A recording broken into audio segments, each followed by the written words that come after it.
పొన్నం ప్రభాకర్ బరాబర్ తెలంగాణ బిడ్డ. తెలంగాణ కోసం కొట్లాడిండు. ఎవడు పడితే ఏది పడితే మాట్లాడితే వినేటోడు కాదు ఈ బిడ్డ.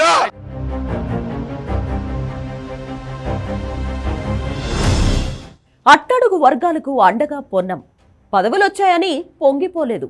ఓడినప్పుడు ప్రజలను వీడి వెళ్లలేదు.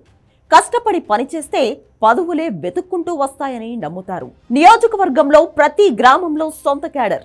బీఆర్ఎస్ కంచుకోటను బద్దలు కొట్టిన పొన్నం.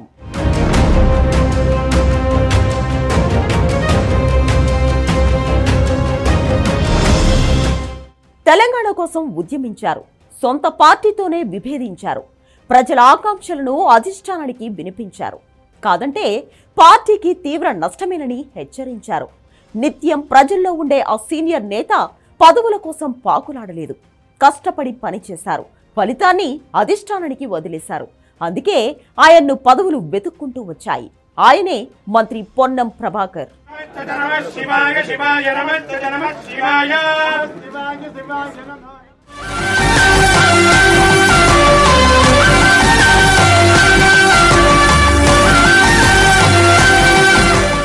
పొన్నం ప్రభాకర్ తెలంగాణ రాజకీయాల్లో అంచెలంచెలుగా ఎదిగిన బీసీ బిడ్డ.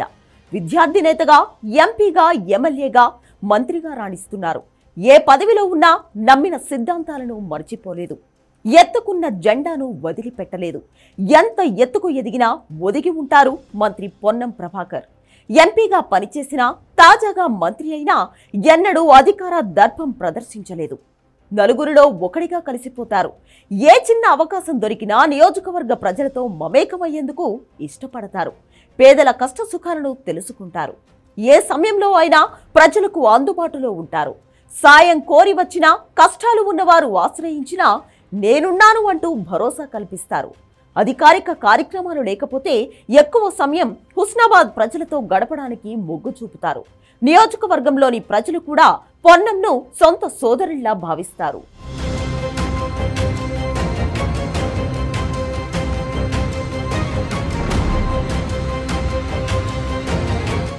రెండు 2009లో కరీంనగర్ నుంచి ఎంపీగా గెలిచిన పొన్నం విద్యార్థి నాయకుడిగా కాంగ్రెస్తో అనుబంధాన్ని పెంచుకున్నారు.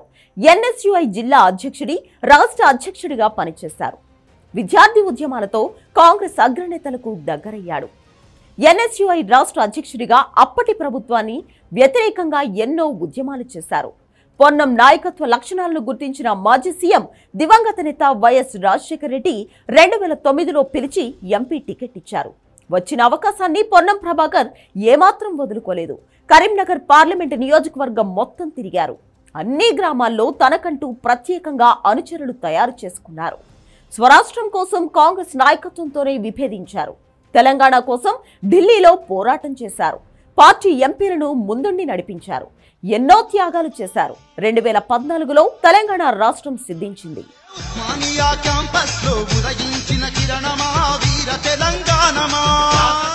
వరుసగా 2 ఎన్నికల్లో ఓటమి పాలైన పొన్నం ప్రభాకర్ ఏనాడు ప్రజల నుంచి దూరం కాలేదు.